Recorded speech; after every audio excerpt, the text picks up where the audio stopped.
Donc on a des mécanismes fiscaux aujourd'hui qui profitent majoritairement aux plus grands donateurs en termes de fortune, ne bénéficient pas à ceux qui sont les plus méritants philanthropiquement. Ça marche sur la tête, quoi. C'est le nouveau Rockefeller, un philanthrope. Qu'est-ce que ça veut dire? Ils veulent changer le monde. Quelle drôle d'idée. Dans un esprit philanthropique. Vous le répétez? Philanthropique. Philanthropique. Je vous donne un peu de pognon. Et finalement, quand beaucoup de gens aujourd'hui me disent « Mais comment fais-tu pour avoir cette humanité ?» Eh bien, je leur réponds très simplement, je leur dis « C'est ce goût de l'amour. Ce goût, donc, qui m'a poussé à me mettre au service de la communauté, à faire le don de soi. » S'emparer d'un mot qui porte l'amour de l'humanité comme message, en saisir tout le sens et la complexité en toute simplicité, découvrir des hommes et des femmes qui s'engagent, écouter leurs histoires et enchanter le monde avec authenticité. Bienvenue dans Philanthropio, le premier podcast francophone qui raconte la philanthropie et dans lequel je vais à la rencontre de ceux qui la font. Bonjour, aujourd'hui je reçois Sylvain Lefebvre, un brillant universitaire spécialiste des relations de collaboration comme de pouvoir entre les fondations, le milieu communautaire et l'État. Dans cet épisode, on va donc parler de philanthropie et démocratie, et plus particulièrement du rapport de force entre la philanthropie des élites et les pouvoirs publics. Tantôt instrument de soft power, tantôt instrument d'ingérence politique, vous allez voir que la philanthropie des classes dominantes suscite de nombreuses questions et enjeux dans l'histoire de nos démocraties. Bonne écoute! Bonjour Sylvain Lefebvre. Bonjour.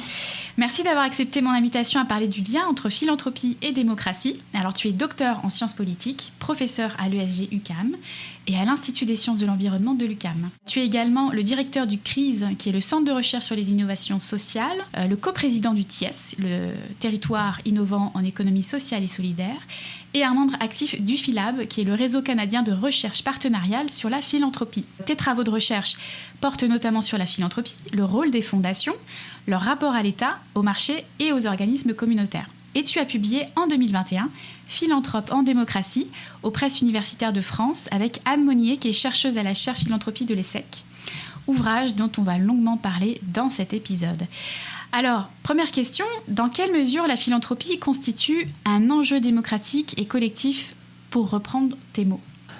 Il me semble que c'est un enjeu démocratique et collectif. Je pense que ces deux mots sont importants. D'abord parce que ça touche tout le monde par ses conséquences, c'est-à-dire que la philanthropie, elle finance des éléments, que ce soit dans le domaine de l'éducation, de la santé, du loisir, de la défense des droits. Bref, on est tous, quelque part, dans différentes sphères de nos vies, touchés par des actions qui sont liées à des financements philanthropiques. Donc la première chose, c'est que ça touche tout le monde. La deuxième chose, c'est que tout le monde y contribue, soit directement, soit indirectement. Directement parce que, effectivement, la philanthropie, on parle souvent des grands dons, mais il y a aussi des dons, des petits dons en fait qui sont très importants, qui sont l'essentiel en fait des montants de la philanthropie. On y contribue aussi indirectement parce que, on y reviendra sûrement, il y a des dispositifs fiscaux qui font que on contribue tous à la philanthropie puisqu'il y a une part de déduction fiscale, de privilèges fiscaux. Donc dans tous les dons qui sont faits, il y a derrière un soutien collectif auquel on contribue tous. Donc c'est le deuxième élément. Donc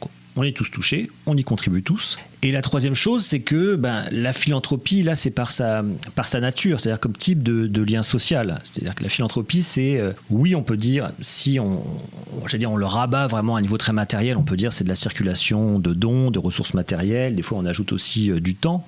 Mais quand on étudie la philanthropie, on sait qu'au-delà de cette circulation, il y a le lien qui est tissé à travers ça. Et donc, la manière dont s'exerce la philanthropie, c'est un peu la thèse qu'on défend dans le livre, quelque part, c'est que la manière dont s'exerce la philanthropie peut tout autant renforcer ces liens sociaux et des liens des fois démocratiques, ou au contraire affaiblir des liens démocratiques et renforcer des pouvoirs plus plutocratiques, c'est-à-dire avec le pouvoir de l'argent, ou voilà, donner plus de pouvoir aux élites. Donc voilà, c'est le fonctionnement même de la philanthropie qui est lié à des liens sociaux qui se tissent au-delà du transfert d'argent, qui fait que ça touche le fonctionnement de la société. Il y a cette idée aussi de se demander qui décide finalement ce qui relève de l'intérêt général ou non. Ça, c'est une vraie question, la question de la légitimité, mais je pense qu'on pourra y revenir un petit peu plus tard.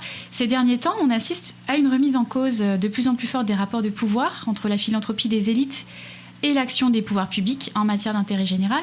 Est-ce que c'est une posture qui est nouvelle dans l'histoire de nos démocraties ? Non.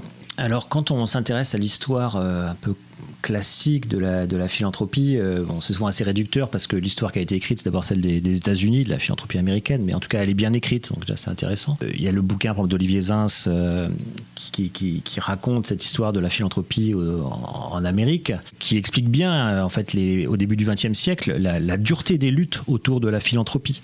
L'inacceptabilité sociale de la philanthropie dans cette période où on est au moment d'une révolution industrielle où le nombre de millionnaires s'accroît. Il nous rappelle la fin du 19e, il y a une centaine de millionnaires. 20 ans plus tard, il y en a 4000. En 1916, il y a 40 000 millionnaires. Donc c'est une période d'accroissement du nombre de millionnaires. Et c'est les deux premiers milliardaires en fait, qui naissent par leur fortune. John D. Rockefeller et Henry Ford, c'est les deux premiers milliardaires de l'histoire et qui créent de grandes fondations.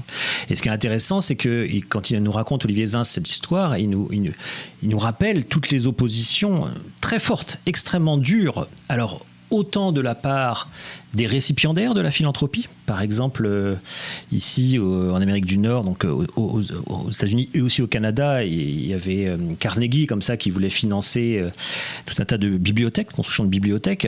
Zins nous rappelle qu'en Pennsylvanie, près de la moitié des villes en fait auxquelles Carnegie voulait offrir des bibliothèques ont refusé les bibliothèques. Donc c'était à la fois les bénéficiaires qui refusaient, mais aussi les élites religieuses et politiques, les élites religieuses qui avaient des discours très durs contre ce qu'on appelait l'argent entaché, le tainted money, c'est-à-dire un argent qui est sale par sa provenance. Parce que là, c'était des fortunes dont on connaissait l'histoire très récente. D'ailleurs, c'était même pas une histoire, c'était un présent. Et donc, c'était des fortunes qui avaient été faites grâce à des trusts.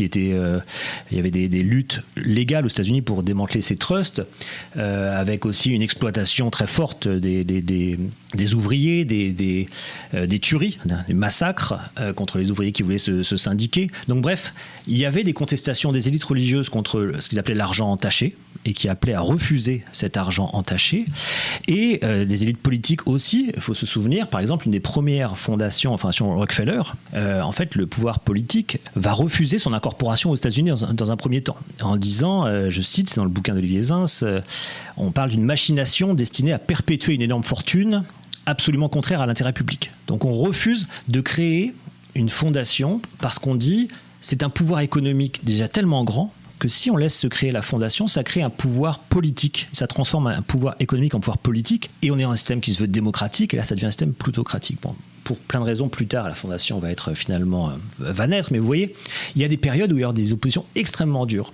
Et c'est pas un hasard si je rappelais que c'est une période au moment de la révolution industrielle, de croissance des inégalités. C'est qu'aujourd'hui aussi, on est dans une période depuis une trentaine d'années de très forte hausse des inégalités. Et c'est aussi dans ce contexte-là, je parlais de la thématique de l'argent entaché, la question du pouvoir plutocratique, mais il y a aussi cette question des inégalités. Là, on y est encore pas mal dans la pandémie, qui est une période effectivement où ce sont les années où l'accroissement des richesses ont été les plus fortes pour les milliardaires. Au Canada, par exemple, il y a 10 principaux milliardaires, leur richesse a cru de 12 milliards pendant la pandémie. La moitié d'entre eux ont des fondations importantes. Il est évident que l'action de ces fondations, la réception de cette action est nécessairement teintée par le fait qu'on est dans un contexte où ces fortunes-là ont cru de manière extrêmement importante. Donc la chambre d'écho, dans une période de très forte croissance des inégalités, qui est donnée à la philanthropie, fait que son sens change. Voilà. Donc c'est intéressant, je pense, de se rappeler que cette période de forte contestation de la philanthropie, c'était une période de croissance des inégalités, et qu'aujourd'hui, un siècle plus tard, il y a quelques échos aussi à ce niveau-là. Tu as parlé de la situation américaine, mais qu'est-ce qui s'est passé historiquement de l'autre côté de l'Atlantique ? En Europe, Alors c'est une histoire très différente, l'histoire de la philanthropie en Europe. D'abord, ça dépend si on parle du mot même de philanthropie. Par exemple, en France, le mot de philanthropie, en fait, il va naître alors autour de notamment après la Révolution française, un peu comme une version laïcisée contre la charité. C'est-à-dire, ça va être comme une espèce de conception pour le bien commun, mais qui s'oppose à la charité, donc à la fois non liée à la dimension religieuse, et aussi avec la charité qui est critiquée comme la vertu est dans le geste de donner, mais le geste rabaisse celui qui reçoit, parce que celui qui donne est au-dessus. Alors que là, on va dire, c'est une philanthropie qui va être définie par le fait qu'elle cherche à lutter vraiment par rapport aux causes des problèmes sociaux. Et donc, il va s'entourer très vite d'experts. Et donc, qui va avoir le langage, on va dire, on dit des capacités. Et le chapitre on a des chapitres dans le livre qui parlent de ça, en fait, aussi de ces capacités. Le chapitre de Nagisa Mitsushima, en fait, où c'est des gens qui vont, par exemple, lutter par rapport aux problématiques de l'éducation, de la petite enfance, de l'hygiène, qui vont être des réformateurs. Donc, des réformateurs du monde des prisons. Donc, il y a vraiment une idée d'expertise très forte. Des gens qui se définissent comme ayant des capacités intellectuelles, en fait. Ils peuvent comprendre les causes, ils savent quelque part mieux que ceux qui vivent les problèmes, ce qu'il faut faire. Donc l'histoire du mot en France est assez différente parce qu'elle est liée à cette espèce de, presque j'allais dire, de conception laïcisée de la religion. Après, le mot disparaît pendant très longtemps. Moi, j'ai fait ma thèse il y a quand même pas si longtemps que ça. Quand j'ai fait ma thèse de doctorat en France dans les années 2000, le mot philanthropie était absolument... je ne l'ai jamais rencontré quasiment, à part un reliquat historique que je croisais de ci, de là. Il est revenu dans les années 2010. Mais il a eu une éclipse, il a été connoté très négativement, le mot philanthropie, pendant longtemps en France. Alors c'est ça, il y a des histoires nationales autour du mot qui sont des fois très différentes. Le champ sémantique autour de la philanthropie et de voir effectivement toutes les connotations positives ou négatives en fonction des époques, des événements historiques. Je trouve que c'est un sujet en soi qui est très intéressant. En introduction de ton livre, tu t'appuies sur la figure de Bill Gates et l'incendie de Notre-Dame de Paris pour illustrer les critiques adressées à la grande philanthropie. Alors si on prend ces deux exemples, les critiques sont effectivement très acerbes. Bill Gates est surnommé le surintendant non élu des écoles publiques ou encore de l'OMS, donc de l'Organisation mondiale de la santé. Et le ruissellement des dons des grandes fortunes pour la reconstruction de Notre-Dame de Paris a inspiré aussi des commentaires hostiles, comme le Téléthon des milliardaires, accusé de faire du patrimoine washing, l'île de la Cité devenant leur nouveau paradis fiscal.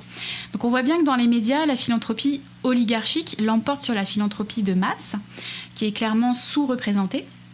Est-ce que tu ne penses pas qu'on devrait aussi remettre en cause la représentativité des formes de philanthropie dans le débat public et la presse ? Oui, je pense que tu as tout à fait raison. Et en fait, je pense qu'on commet paradoxalement deux erreurs. C'est-à-dire, comme je le disais tout à l'heure, l'essentiel des dons, si on regarde par exemple au Canada, mais c'est pareil dans la plupart des pays, l'essentiel des dons ne vient pas des grandes fondations, elle vient des particuliers. En fait, c'est des montants beaucoup plus importants.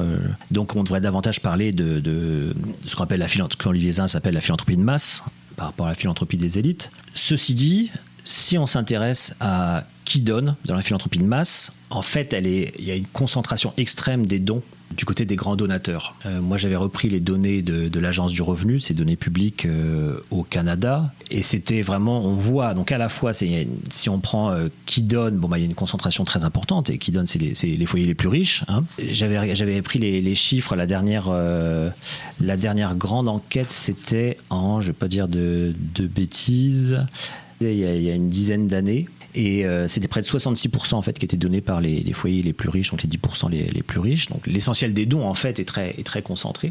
Et c'est une tendance qui s'accroît. Depuis une vingtaine d'années, la part de l'ensemble des dons donnés par les plus riches devient de plus en plus importante. En fait, le don de monsieur et madame tout le monde stagne ou baisse dans la plupart des pays. Ce qui augmente, c'est les dons des très riches.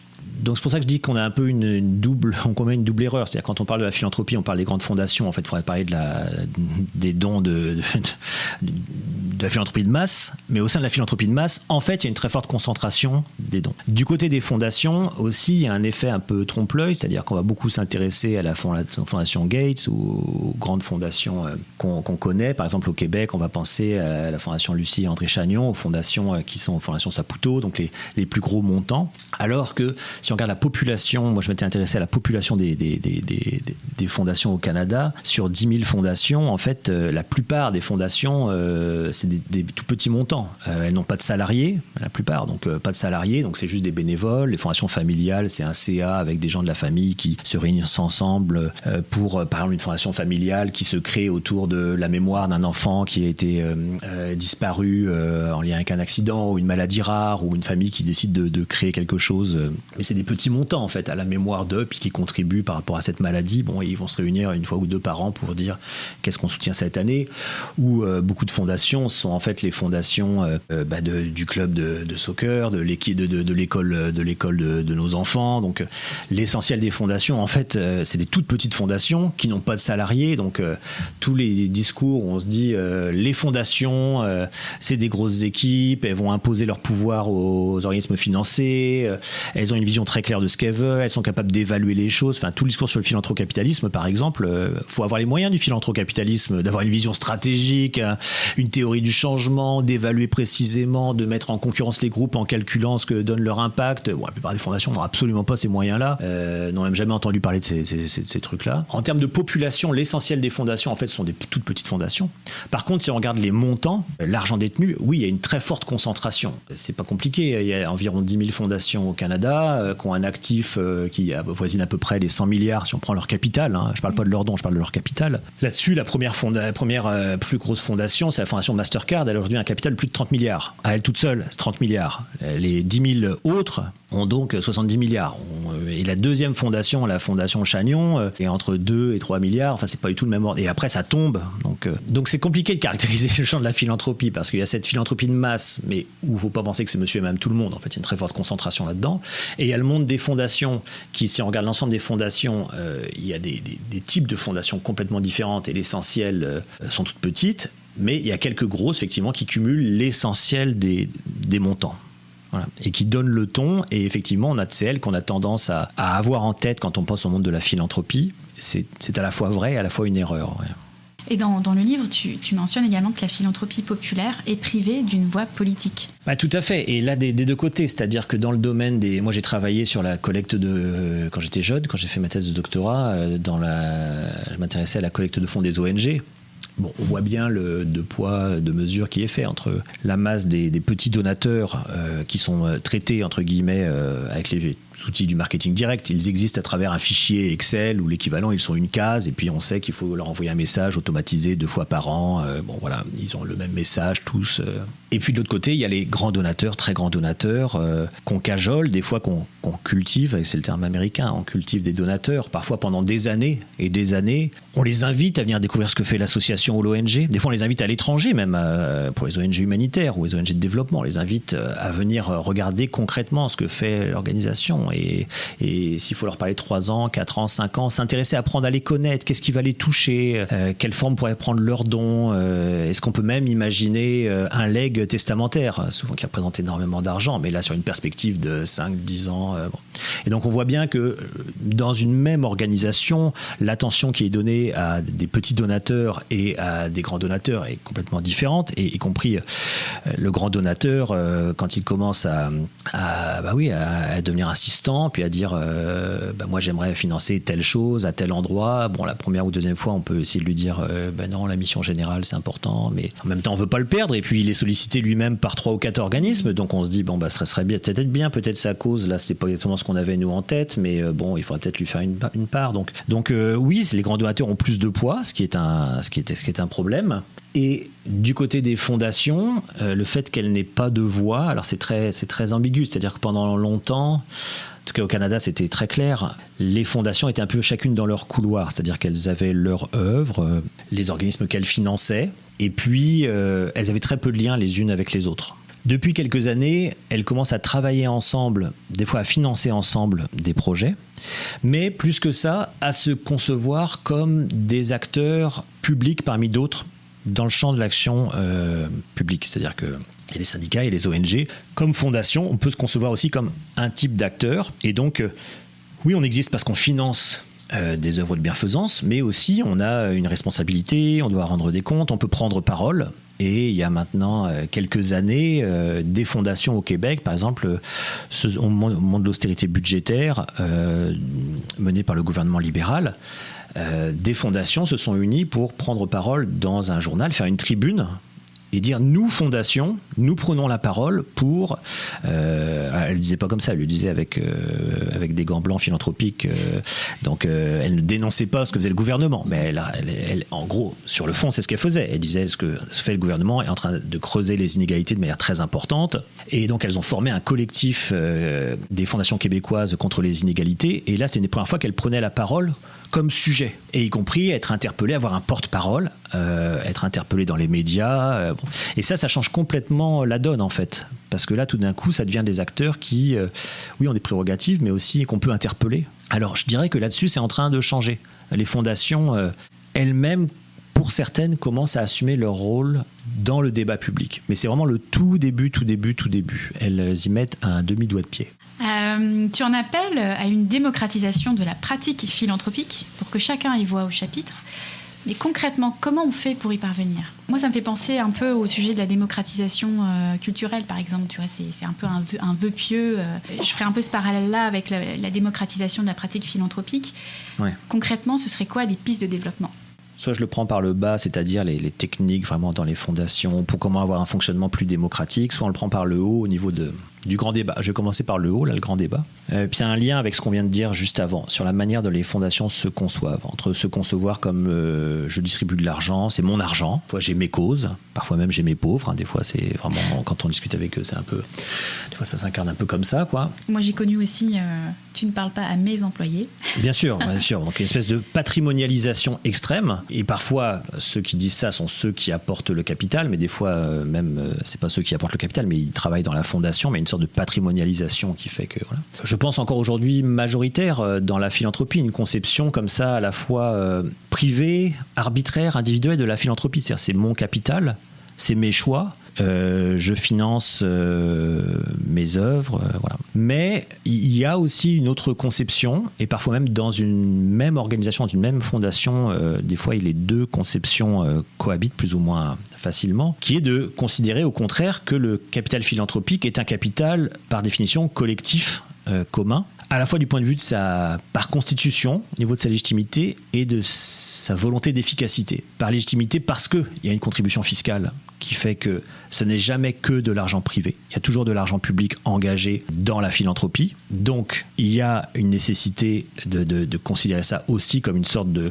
C'est la société, c'est nous qui avons décidé de donner à la philanthropie une contribution. Et c'est des contributions qui sont importantes. Moi, j'ai regardé les chiffres, je pense que c'était sur l'année fiscale 2018 au niveau fédéral. Donc, au Canada, il y a des privilèges fiscaux au niveau fédéraux et provinciaux. Juste au niveau fédéral, c'était une dépense fiscale d'environ 2,8 milliards pour les crédits d'impôt, pour les dons. Donc c'est une dépense publique importante qu'on donne. Donc c'est de dire, voilà, ça veut dire qu'en termes de légitimité, on doit avoir une conception, ça n'est pas que mon argent, c'est de l'argent public nécessairement, c'est une dépense collective, donc il faut que je sois cohérent dans mon fonctionnement par rapport à ça. Donc ça c'est par légitimité, par constitution, puis après par efficacité. C'est-à-dire que les fondations qui vraiment travaillent, documentent leurs pratiques, s'intéressent aux effets au-delà du slogan qu'on lance en l'air de « j'ai de l'impact », oui, mais concrètement, qu'est-ce que ça donne ? Bon, celles qui sont conséquentes, très rapidement, l'espèce de fiction de la page blanche de j'ai une idée, je vais intervenir quelque part, ça va tout changer. Bon, tout ça vole en éclats rapidement. On n'est jamais le premier à intervenir. Il y a d'autres acteurs qui sont déjà là, des acteurs publics, des acteurs privés. Les personnes qui vivent les problèmes eux-mêmes contribuent fortement. Donc, en fait, les fondations, j'allais dire... qui travaillent bien savent que calculer leur propre impact, souvent c'est assez vain. Bon. Et que donc pour être efficace, il faut reconnaître cette interdépendance. Et donc imaginer qu'on est tout seul dans son coin à financer, qu'on va changer tout seul les choses, bon, c'est d'une très grande naïveté. Et donc c'est pour ça qu'il y a dans les fondations aussi des gens qui considèrent le capital philanthropique comme un capital en commun dans la société qu'on s'est donné, qui nécessairement est en interdépendance avec d'autres interventions, et que se cantonner à le voir comme un capital privé, arbitraire, individuel, de toute façon n'a pas de sens. Donc c'est pour ça que je dis que c'est du côté de la légitimité et du côté de l'efficacité. Mais ça veut dire que ça c'est vraiment un grand basculement, parce que à bien des niveaux, que ce soit d'ailleurs dans la tête des donateurs, dans le fonctionnement des fondations, dans les règles fiscales, on est plutôt dans un fonctionnement encore c'est l'arbitraire. L'arbitraire c'est positif et négatif. C'est-à-dire positif parce que personne ne m'a obligé à donner. J'ai choisi de donner, c'est mon libre arbitre. Mais l'arbitraire, c'est aussi, donc je choisis entièrement où ça va. personne n'a à me contraindre dans le choix de où va l'argent. L'arbitraire, c'est le côté négatif. Bon. Et c'est comme ça que fonctionne aujourd'hui encore l'encadrement de la philanthropie très largement. Donc faire ce basculement à dire c'est un capital, au fond, voir la philanthropie comme une sorte de capital risque collectif qu'on se donne pour expérimenter des choses, ou de le voir comme un lien social collectif, c'est pas comme ça que ça fonctionne aujourd'hui. Mais je dirais que moi, je vois dans des fondations des réflexions dans ces termes aussi, notamment les fondations qui réfléchissent beaucoup à ce qu'elles font. Comme je dis, des fois, les deux coexistent. On peut avoir un CA où il y a des donateurs qui, eux, encore, par exemple, ont fait fortune par leur activité économique, ou parfois c'est le papa ou le grand-papa qui a fait fortune, puis eux sont les descendants, mais ils sont sur le CA de la fondation, et donc il y a une conception encore très familiale, très patrimoniale, de c'est notre argent, on décide où il va, mais ils sont le CA d'une fondation qui s'est professionnalisée, dans laquelle il y a une trentaine de personnes qui travaillent, qui sont des gens qui sont des professionnels de la résolution des problèmes sociaux sur lesquels travaille la fondation, et qui, eux, sont dans une optique de, ben oui, si on intervient dans le domaine, je sais pas moi, de la sécurité alimentaire, c'est sûr qu'on va travailler avec la direction de la santé publique, avec 2 autres fondations, avec les OBNL qui sont sur ce territoire-là. Ils ont une vision en termes d'interdépendance, quoi, et de jouer collectif. Donc c'est pour ça que je dis que ces lignes de conception privée arbitraire, collectif interdépendant, traverse le champ de la philanthropie et les organismes.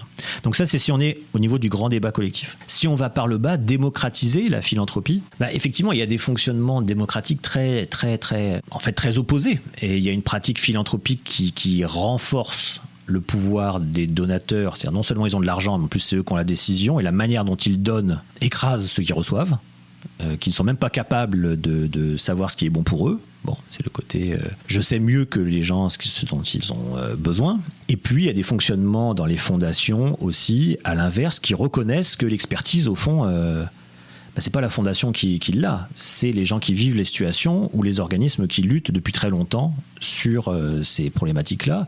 Et il y a des fondations où, par exemple, la décision, les comités d'allocation des financements regroupent. Moi, j'ai travaillé sur une fondation, j'ai documenté les pratiques d'une fondation comme ça, qui, depuis très longtemps, en fait, son comité d'allocation des dons, elle regroupe, oui, quelques salariés de la fondation, mais en minorité, mais en majorité des gens qui sont représentatifs des milieux qu'ils veulent financer. Donc, une personne qui travaille dans un groupe de femmes, quelqu'un du milieu syndical, quelqu'un du milieu de l'économie sociale, bon bref. Et avec les apporteurs de capital, donateurs, qui n'ont absolument pas leur mot à dire, aucunement. Mais même les professionnels de la fondation ont moins leur mot à dire que les gens qui vivent les difficultés, les affrontent et font de l'action collective par rapport à ça.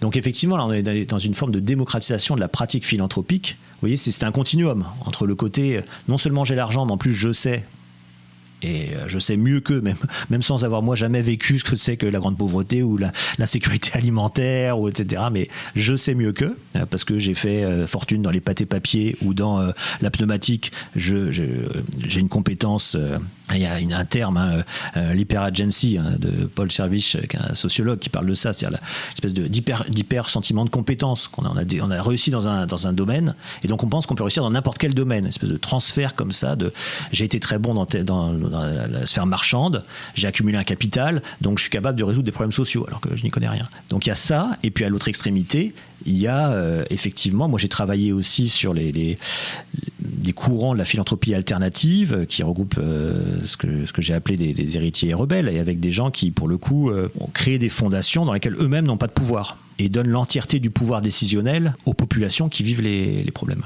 Et donc la fondation non seulement ne porte pas leur nom, mais eux n'interviennent pas dans la fondation. Et comme ça, un continuum. Puis la troisième manière de répondre à votre question sur comment démocratiser la philanthropie, donc je disais au niveau de la conception du rôle des acteurs, au niveau de la pratique philanthropique même, et puis après il y a au niveau du débat public. Oui, moi je pense là-dessus qu'il est urgent qu'on considère les fondations justement comme un acteur important de l'action publique, qu'on les intègre aux discussions, qu'on les questionne, enfin qu'on décide comme société quel rôle on veut leur donner.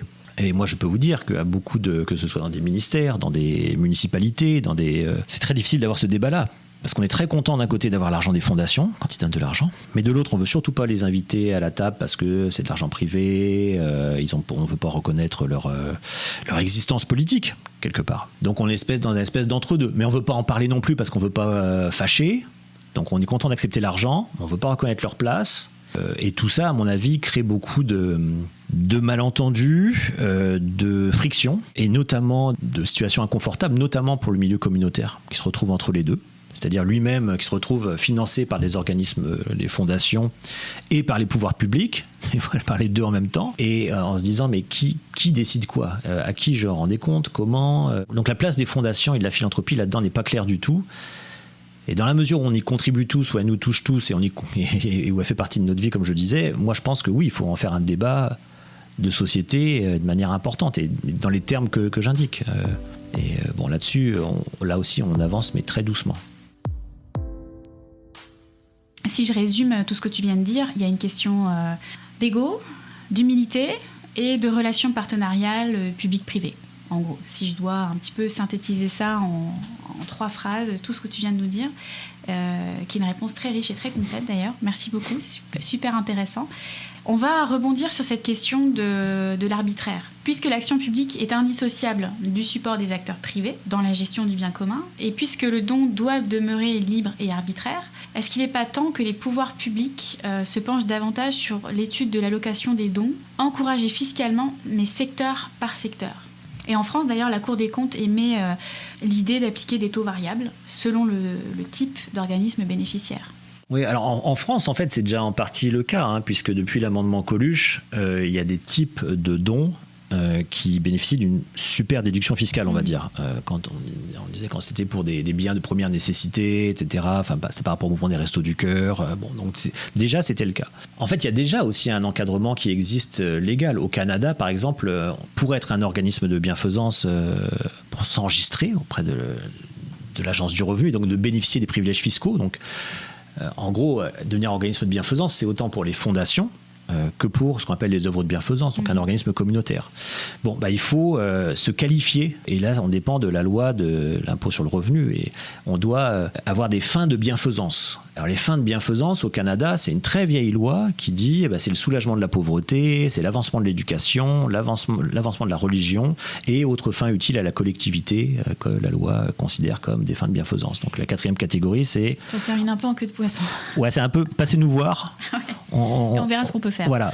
Et il y a des années où il y a des gouvernements qui sont très stricts et qui disent ça c'est pas de la bienfaisance, c'est du politique. On vous retire les numéros de bienfaisance. On a connu ça avec un gouvernement conservateur, celui de Stephen Harper, qui a retiré des numéros de bienfaisance par rapport aux groupes environnementaux qui contestaient sa politique. Et puis il y a des moments où il y a des gouvernements qui sont un peu plus larges, couvrent plus la porte et qui sont moins regardants. En fait, il y a déjà un contrôle politique pour qualifier le périmètre de la philanthropie. Donc là, effectivement, on est en ce moment, un moment de révision de la loi sur la bienfaisance au Canada. Donc sans doute qu'on va avoir des modifications, parce que là, on a comme des couches stratifiées, en fait, historiques. On voit bien la religion, l'éducation, soulagement de la pauvreté. On est vraiment dans un leg historique, quoi. Il y a une réflexion par secteur aujourd'hui. Alors, en plus, parce qu'il y a des secteurs qui se sont mobilisés. Alors, par exemple, au Québec, au niveau de la culture, il y a eu des mobilisations. Il y a des secteurs qui revendiquent d'avoir des dispositifs spécifiques.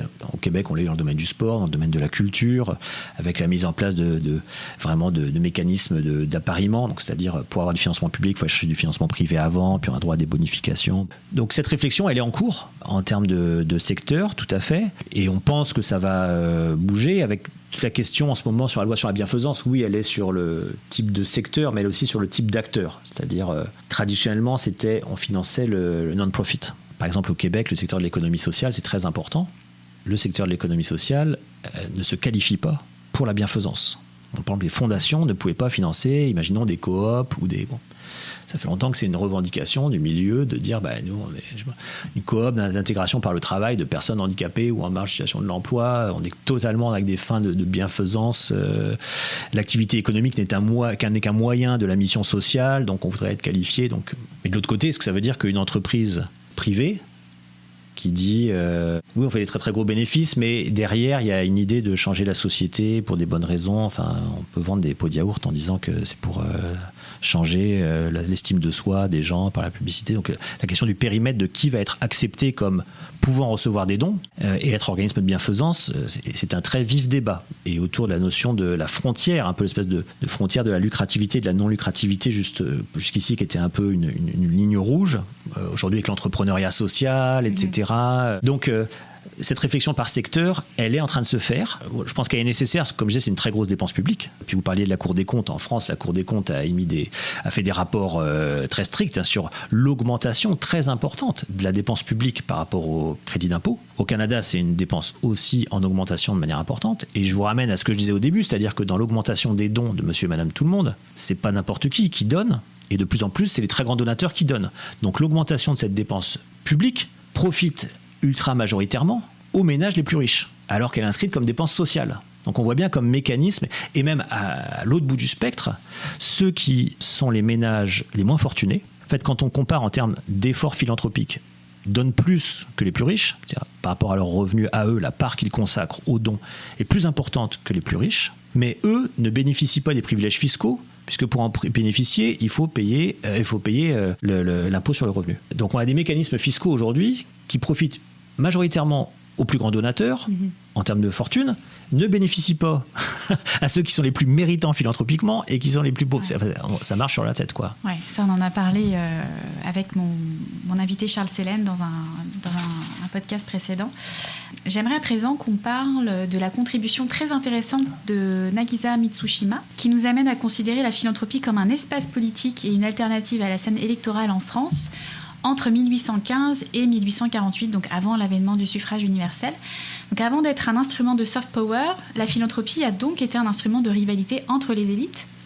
Oui, c'est un petit texte. Le texte de Nagisa, c'est un chapitre court, mais alors, si ça vous intéresse, elle a publié d'autres articles extrêmement intéressants. C'est tiré de sa thèse.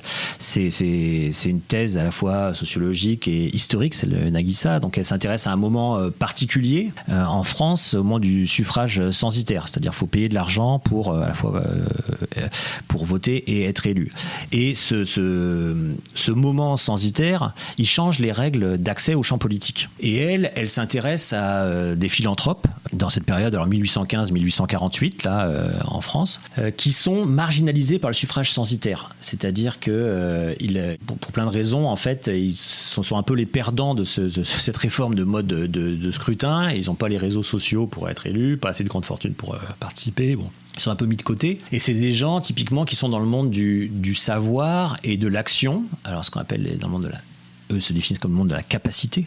Et ce qui est super intéressant, c'est que pour eux, donc l'élection devient un problème et la philanthropie est une solution. C'est une manière de faire pour eux de la vraie politique. Et ils ont une critique très forte de l'élection comme c'est un jeu de lutte pour les places, donc qui avilit les hommes, hein, voilà, c'est vraiment que des hommes, qui avilit les hommes, qui abaisse, qui avive les concurrences de manière exagérée. Et nous, par la philanthropie, on est dans l'action directe. Et donc il y a à la fois une critique de la politique comme lutte des places et une valorisation de la philanthropie comme le vrai espace du politique. Et d'ailleurs, ils vont vouloir créer à un moment même un parti philanthropique. Alors ça va être balayé parce que le suffrage universel va arriver, va rechanger les cartes. Bon. Donc oui, il y a un côté la philanthropie comme espace de distinction sociale. Mais ça existe toujours hein, aujourd'hui. Même la création des Rotary Club, des Lions Club, c'était aussi c'est d'abord un espace de distinction sociale. Ça a structuré l'espace philanthropique, mais en Amérique du Nord, c'était très clair. Et Sandrine Gousset qui avait fait il y a longtemps une thèse là-dessus. Bon. Donc oui, il y a l'aspect distinction sociale, mais ce qu'elle étudie, elle, c'est à quel point ça crée un vrai espace politique alternatif à la scène électorale. Et ça, à la fois, le moment qu'elle étudie est très particulier et bon, aujourd'hui, c'est pas du tout la même chose.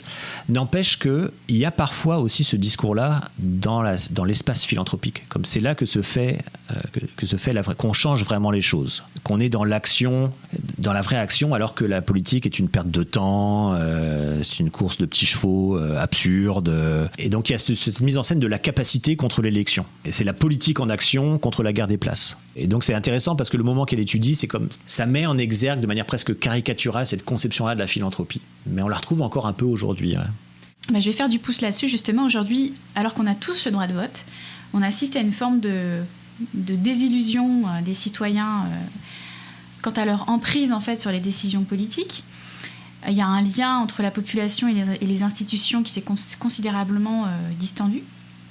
Est-ce que la philanthropie n'a pas vocation à devenir un instrument d'empouvoirment sur le collectif ?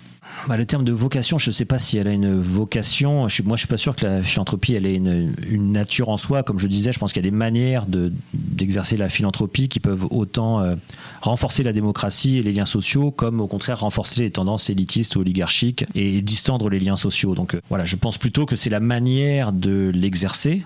Et donc là, le diable est dans les détails, comme je disais sur les architectures fiscales qui aujourd'hui donnent plus à ceux qui ont plus et donnent moins à ceux qui ont moins et qui pourtant sont plus méritants du point de vue philanthropique. Il y a plein de choses à repenser dans les architectures fiscales, dans le fonctionnement des organisations philanthropiques, dans la conception du lien entre donateurs et donataires. Moi, je pense que c'est plutôt dans les manières de l'exercer que ça peut être un outil de capacitation, comme ça peut être un outil, au contraire, de verticalisation et de distanciation. Et donc aujourd'hui, ce qu'on voit sur la philanthropie d'élite, la mise en scène de la philanthropie d'élite, pour moi, ça accroît encore la détérioration du lien social et la crise de la représentation politique. Voilà, moi, de mon point de vue, c'est plutôt la manière de l'exercer qui est absolument déterminante par rapport à son impact, pour utiliser le mot démocratique. Alors, j'aimerais qu'on parle du chapitre de Peter Hagel qui s'intitule « Le pouvoir des milliardaires, philanthropes dans la politique mondiale ». On y apprend que la philanthropie transnationale est un outil d'entrepreneuriat social capable de façonner les politiques étrangères. Pour ça, il s'appuie sur 2 cas d'école, celui de George Soros et son réseau d'Open Society Foundations et celui de Bill Gates, encore lui, il revient tout le temps sur le devant de la scène, et sa maraude des partenariats publics-privés. Est-ce que tu peux rapidement nous synthétiser de quoi il s'agit dans ce chapitre? Oui, donc c'est un retour sur effectivement les investissements philanthropiques de Gates et Soros. Alors ce qui est intéressant aussi, c'est qu'ils se rejoignent à plusieurs niveaux, Gates et Soros. Alors Gates, effectivement, on connaît bien l'histoire de sa fortune avec Microsoft, et y compris les reproches qui ont été faits par rapport à sa fortune. Il a un procès qui a duré très longtemps en Europe par rapport à des pratiques monopolistiques de Microsoft. Donc ça nous renvoie à un siècle plus tôt, ce que je disais sur Rockefeller, qui était contesté aussi par rapport aux pratiques monopolistiques de la Standard Oil. Bon. Donc ils ont une histoire d'argent entaché un petit peu aussi, Gates. Alors Gates, ce qui est particulier, c'est qu'il abandonne assez jeune son activité entrepreneuriale et après mène sa carrière philanthropique, pour parler comme ça, avec du capital qu'il a accumulé chez Microsoft. Mais il y a aussi Warren Buffett qui contribue à ce capital philanthropique, et la fondation Gates devient la plus grande fondation, la plus riche fondation au monde, donc très impliquée aux États-Unis sur les politiques, par exemple éducatives, à l'international beaucoup dans le domaine de la santé. Donc c'est aujourd'hui, on a beaucoup parlé pendant la pandémie parce que c'est le premier contributeur mondial à l'OMS, et après les États. Mais quand Trump a dit que les États-Unis allaient retirer leur contribution à l'OMS, le deuxième, c'est la fondation Gates. Donc, vous allez devenir premier, y compris dans le palmarès total. Bon. Soros, c'est une histoire de fortune. George Soros, donc, qui fait sa fortune dans le domaine de la finance, et la finance la plus agressive, y compris en pariant contre des monnaies nationales. Et Soros, c'est très particulier parce que c'est quelqu'un qui était très décrié moi je me souviens, dans le mouvement altermondialiste dans les années 90, début 2000, parce que c'était vraiment le visage de la finance prédatrice qui appauvrissait des économies publiques pour faire des paris privés sur les marchés financiers. Voilà. Et puis, après, Soros, il est devenu la bête noire des gens de droite et d'extrême droite. Donc, par exemple, Trump en parlait comme celui qui finançait Black Lives Matter et qui finançait les caravanes de migrants, enfin, et qui financerait les antifas, enfin, de fantasmes aussi. Alors, en plus, avec Soros, le fait qu'il soit juif rejoue les complots sur le côté l'argent, cet argent déraciné, en fait, la finance cosmopolite qui tire les ficelles. Bon, donc des fois dans les critiques de la philanthropie, il y a aussi ces vieilles visions un peu du pouvoir de l'ombre qui tirerait les ficelles. Alors, en plus, quand c'est transnational, c'est que voilà, c'est la main de l'étranger qui vient. Voilà. L'auteur raconte justement dans ce chapitre l'épisode des roses, je crois, en Géorgie. Oui. Alors c'est-à-dire que les deux, ce qui est très particulier, c'est que c'est deux personnes qui créent des fondations qui vont à la fois avoir des actions dans leur pays et à l'étranger. Donc Soros est hongrois et en lutte totale avec Orban en Hongrie, mais par exemple Soros va beaucoup lutter pour notamment la défense des minorités en Europe, mais en faisant action sur l'Union européenne. Gates, lui, va dans le domaine de la santé utiliser l'OMS comme un point de fixation de ses investissements. Bon. Et oui, en fait, Soros est, alors pour certains loué, pour d'autres accusé, suspecté d'avoir largement financé en fait les organismes de la société civile géorgienne qui ont mené la révolution des roses en 2003. Alors, Ce qui est intéressant dans le rapprochement entre Gates et Soros, c'est Peter Hegel étudie la forme particulière de leur pouvoir. Cette philanthropie là qui est hors d'un État national. Et effectivement, ce qui est intéressant dans leur pouvoir, c'est que c'est un pouvoir, c'est qu'il y a une très grande flexibilité de leurs interventions. C'est-à-dire, c'est des acteurs qui s'engagent, se rétractent à leur guise en fait. Ils jouent beaucoup de l'arbitraire par rapport à l'obligation. Ou qui tendent la carotte, parce que Gates c'est un petit peu ça, c'est-à-dire que son financement souvent est conditionnel à un cofinancement des gouvernements. Ouais, tout à fait. Donc ils jouent sans arrêt de jeux d'acupuncture sociale. Ils appuient à tel endroit, donc on va financer tel acteur et tel acteur parce que ça peut faire basculer. Et justement, on va essayer que la municipalité ou le gouvernement nous suivent, que tel acteur privé. C'est toujours des jeux d'acupuncture sociale où on fait des financements très ciblés, très forts à tel ou tel endroit, mais ils jouent toujours de cette externalité, c'est-à-dire qu'ils ne s'engagent pas dans la compétition politique locale. C'est toujours, ils sont à distance, donc il y a toujours un jeu de distance, de présence, et y compris parfois de sortir complètement du jeu. Et c'est d'ailleurs une des forces de leur pouvoir, c'est cette capacité à s'abstraire de la reddition de comptes par rapport à un pouvoir politique, par exemple, qui a fait des promesses sur lesquelles on attend, sur lesquelles les gens peuvent avoir un verdict, peuvent dire qu'est-ce que ça a donné, eux, et ils jouent de l'arbitraire. Ils viennent, ils financent, ils repartent, ils sont là, mais ils sont pas là. On ne peut pas les saisir, on ne peut pas leur demander de compte. Et donc voilà, une forme de pouvoir très particulière, qui est cette forme de pouvoir transnational, et souvent en structurant des réseaux locaux, souvent en sautant par-dessus l'échelle nationale. À la fois, ils investissent des instances transnationales comme l'OMS ou l'Union européenne. Ils sautent l'échelle nationale et ils financent des pouvoirs locaux. Ils structurent des pouvoirs locaux. Et donc, il y a tout un jeu après avec les États nationaux, parfois de cofinancement aussi. Gates aussi, c'est ça. Mais ça, le cofinancement, la Fondation Rockefeller a fait ça tout le XXe siècle. Dire dans des pays, nous, on intervient. La Fondation Rockefeller, c'était quand même incroyable. Ils finançaient la mise en place de systèmes publics de santé.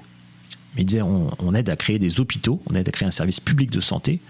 On intervient si le gouvernement cofinance. Donc c'est un jeu de levier privé-public très complexe.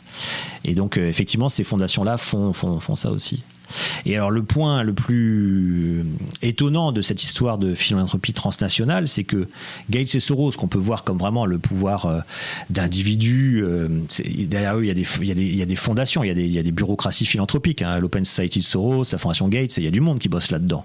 En même temps, c'est des gens qui sont très impliqués, c'est-à-dire qu'on voit comme personnes prenant la parole, étant invités par les chefs de gouvernement. Ils incarnent aussi cette cause philanthropique. Donc on peut dire c'est vraiment les personnes privées qui ont un pouvoir sur l'agenda public. Et voilà, paradoxalement, aujourd'hui, Gates et Soros sont des soutiens des institutions internationales qui sont très affaiblies. Parce que les États ne veulent plus financer, que ce soit l'OMS ou d'autres instances que les États ne veulent plus financer. Je parlais de l'OMS avec, par exemple, les États-Unis qui ne veulent plus contribuer. Voilà, ça a changé parce qu'avec le départ de Trump. Et donc, paradoxalement, ces instances multinationales, parfois, tiennent en partie grâce au financement de ces philanthropes. Alors là, en termes de brouillage des cartes publiques-privées, il faut s'accrocher là. Il faut faire des petits schémas. Et justement, d'un côté, on parle d'ingérence, de violation du droit à l'autodétermination collective, et de l'autre, il semble indispensable de se priver de ses ressources et de l'engagement de ses leaders philanthropiques. Alors, est-ce que la régulation de la philanthropie transnationale, c'est un problème insoluble ? Est-ce qu'un mur de feu est possible entre les États et leurs prétendus sauveurs ? Bon, ça c'est compliqué cette question-là parce que déjà pour les acteurs publics, il n'y a pas de gouvernance mondiale. On voit comme le multilatéralisme est en recul dans la situation internationale actuelle. On l'a vu pendant la Covid. Là, avec l'Ukraine, ça change un peu. Tout d'un coup, on redécouvre l'importance des plateformes multilatérales. Donc, pour les acteurs publics, déjà, on a la difficulté. Alors, avec les pouvoirs privés, oui, il n'y a pas de pouvoir transnational public en face qui régule le pouvoir des philanthropes sur cette scène-là. C'est très clair. Néanmoins, même si on parle de philanthropie transnationale, ces acteurs philanthropiques-là, ils ont des ancrages locaux. C'est-à-dire qu'il y a un siège, leur fondation, où eux, comme individus, ils habitent toujours quelque part. Et il ne faut jamais perdre de vue que les États nationaux ont un pouvoir sur les philanthropes, définissent le périmètre de la philanthropie, définissent les mécanismes fiscaux, attribuent une place à la philanthropie, une place qui est grande ou qui est petite. Ils encadrent, ils orientent, donc il ne faut pas croire du tout puis on insiste quand même pas mal dans le livre là-dessus. Il y a le chapitre de discussion entre Anne Bory, Nicolas Guillot, Sabine Rosier, Olivier Zins qui reviennent là-dessus, qui comparent les pratiques de dons en France et aux États-Unis et qui montrent bien l'encastrement politique au sens de pouvoir politique très fort de la philanthropie. Et d'ailleurs, y compris aux États-Unis, où la fable aux États-Unis, ce serait un État faible et la philanthropie serait très forte et fait ce qu'elle veut. C'est pas vrai. Le pouvoir politique aux États-Unis et la philanthropie sont très imbriqués et il y a une détermination politique très forte, une orientation politique très forte. C'est le cas aussi en Europe. Donc l'État, je veux dire, quand il le veut, il sait très bien orienter la philanthropie, réduire le périmètre de la philanthropie, orienter, canaliser. Et de l'autre côté, la philanthropie, les fondations, moi par exemple les fondations sur lesquelles je travaille, peuvent avoir des visions complètement différentes de leur rapport à l'État. Il y en a qui se conçoivent en complément de l'État, c'est-à-dire qu'on va faire ce que l'État ne fait pas. Par exemple, financer l'innovation sociale ou dans le domaine médical, financer les maladies orphelines. Bref, on va être là où l'État n'est pas. D'autres se voient en prolongement de l'État. On fait la même chose que l'État, mais sauf que nous, on est plus agile, ou on le fait différemment. Ou d'autres se voient en alternative. Donc des fois, alternative dans le sens où contre l'État. Par exemple, on va faire de la défense des droits et on va donner des moyens à une société civile qui est en opposition à l'État.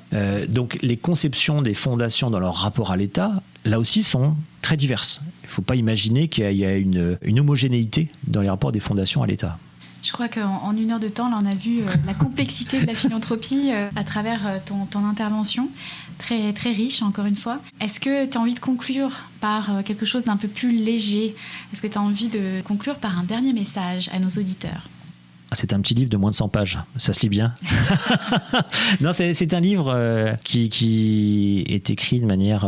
c'est des chapitres courts, il s'emmène bien à la plage. Et surtout, moi, cette collection-là, je l'aime beaucoup parce que c'est une collection dans laquelle, à la fin, il y a une petite bibliographie commentée. Et donc, en 2-3 lignes, on vous dit tel bouquin, pourquoi on l'a aimé, qu'est-ce qu'on peut aller chercher là-dedans. Et donc, moi, j'aime beaucoup je commence souvent cette collection-là par la fin, en allant regarder la petite biblio commentée. Et je confirme parce que je l'ai moi-même lu il y a 1 an au camping à Tadoussac, voilà. Avec le chant des baleines. Merci beaucoup Sylvain Lefebvre.